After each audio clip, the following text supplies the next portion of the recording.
Ada satu ayat yang ada kaitannya dengan apa yang saya sampaikan di awal. Di ayat 165. Apa kata Allah? Wa minan nasi may yattakhidhu min dunillahi andadan yuhibbunahum ka hubbillah. Dan di antara manusia, ada di antara mereka yang kemudian menjadikan sesuatu sesembahan selain Allah yang dicintainya sebagaimana mencintai ia kepada Allah Subhanahu wa taala. Sebagian manusia, ada orang-orang yang menjadikan sesuatu untuk disembah yang ia cintai itu seperti halnya ia mencintai Allah Subhanahu wa taala. Walladzina amanu asyaddu hubban lillah. Dan adapun orang-orang yang beriman, mereka lebih cinta kepada Allah. Mereka lebih memperhatikan apa yang diatur oleh Allah Subhanahu wa taala. Apa yang dimaksud dengan sesembahan ini? Ternyata yang dimaksud dengan sesembahan ini, saudara, bukan hanya sekedar patung, bukan hanya sekedar berhala, bukan hanya sekedar pohon, bukan hanya sekedar batu, bukan hanya sekedar tempekong, bukan hanya sekedar gunung, bukan. Yang dimaksud dengan sesembahan di sini dianggap oleh sebagian manusia sebagai Tuhan ini, termasuk diantaranya adalah hawa nafsu manusia. Afara'aita man ittakhadha ilahahu hawa. Tidakkah engkau memperhatikan terhadap orang-orang yang menjadikan hawa nafsu sebagai Tuhannya? Artinya apa? Ia lebih memprioritaskan hawa nafsunya daripada aturan-aturan Allah Subhanahu wa taala. Ia lebih memprioritaskan seleranya daripada syariat Allah Subhanahu wa taala.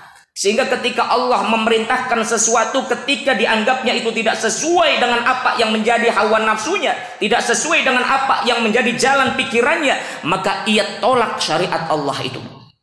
Ketika Allah mengharamkan sesuatu dan ternyata tidak sesuai dengan apa yang menjadi keinginannya, apa yang menjadi pandangan politiknya, ia tolak mentah-mentah apa yang diharamkan oleh Allah itu.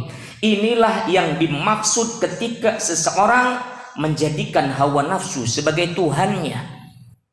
Allah mengharamkan sesuatu, ternyata oh ini tidak bisa karena tidak sesuai dengan apa yang menjadi profesi saya. Contohnya apa?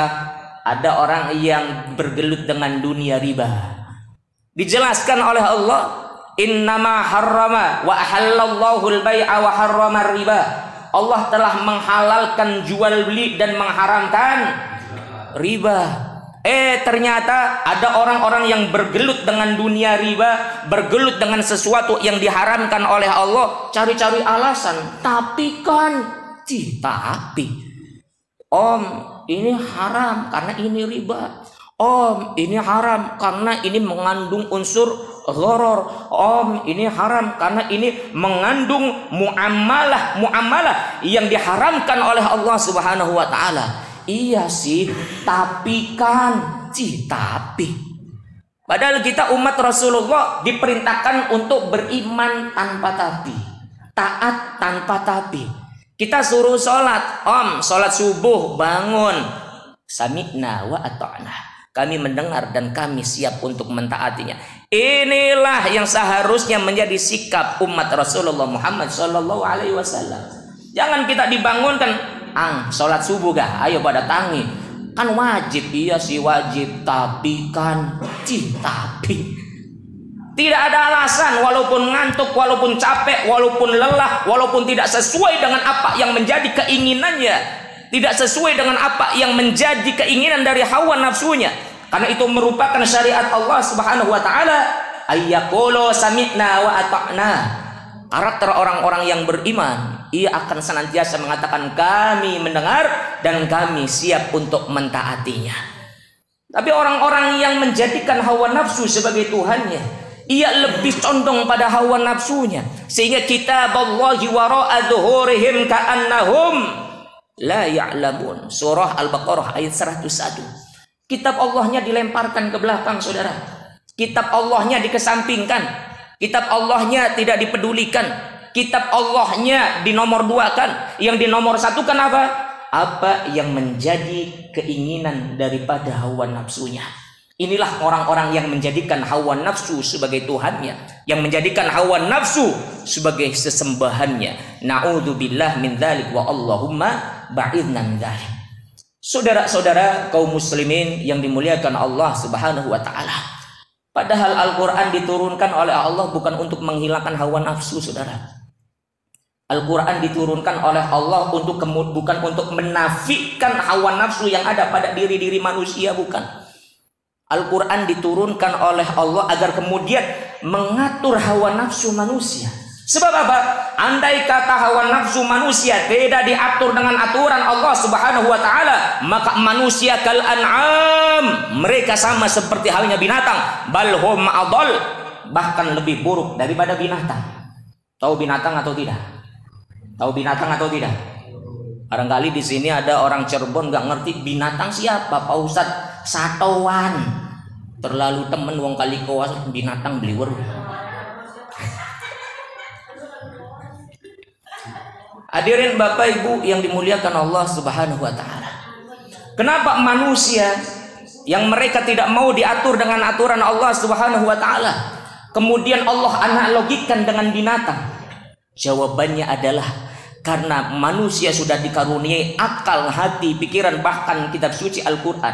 Akan tetapi kemudian manusia tidak mau menjadikannya sebagai pedoman kehidupan. Kalau kucing, tahu kucing? Bu, tahu kucing atau tidak? Kucing garong tahu? Idih, apa sih? Wis gaul maning bae ini anak FF kan FF sih. Kucing itu waktu masih kecil sama induknya dicariin makan, disusuin, pokoknya diurus sama induknya. Ketika kucing ini udah besar, ini badannya sudah sama seperti induknya dicakarin sama anaknya. Bibitnya lo dicakari nih anaknya, dicakari. Wajar atau tidak? Wajar atau tidak? Wajar. Kenapa? Karena kucing. Jangan kemudian kita nyalain kucing. Kucing kurang ajar sama mbok dewe ka duraka. Wajar. Kucing tidak dikaruniai akal, saudara. Kucing tidak dikaruniai hati, perasaan. Terlebih lagi kucing tidak dikaruniai Al-Quran. Tapi ketika ini menimpa kita dari kecil disayang-sayang sama orang tua. Betul atau tidak? Kita di sini semua waktu kecil disayang-sayang. Kita mau mandi dimandiin. Kita mau sekolah sekolahin. Kita mau minum diminum. Kita mau pipis dipipis.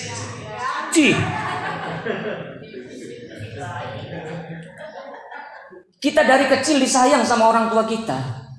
Tapi apabila kemudian kita ternyata durhaka kepada orang tua kita, kita berbuat kurang ajar kepada kedua orang tua kita, kita berbuat sesuatu hal yang diharamkan agama sehingga kemudian menyakiti hati kedua orang tua kita, maka sungguh derajat kita lebih rendah daripada kucing.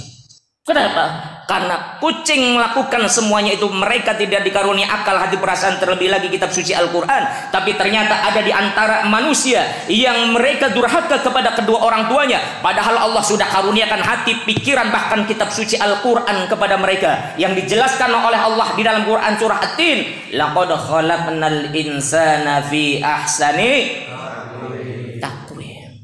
Janganlah kita sayang sama orang tua kita. Kita sayang kepada ayah ibu kita, perhatikan mereka, pedulikan mereka. Walaupun kalian di sini jauh dari orang tua, jangan lupa kita perhatian kepada mereka, kita tanya kabar mereka. Terlebih lagi, jangan sampai kemudian kita lupa untuk mendoakan mereka. Allahumma gfirli wali walidayya warhamhuma. Kira-kira sampai di sini jelas atau tidak? Paham atau tidak? Apanya? Nah, itunya. Hadirin Bapak Ibu yang dimuliakan Allah Subhanahu wa taala. Jadi manusia itu Diberikan Al-Quran oleh Allah bukan kemudian Al-Quran agar menghilangkan hawa nafsu manusia, bukan. Agar kemudian menghilangkan amarah manusia, bukan. Al-Quran diturunkan oleh Allah untuk mengatur hawa nafsu manusia, sehingga manusia tetap terjaga harkat dan martabatnya, tetap terjaga derajatnya. Sebab apa?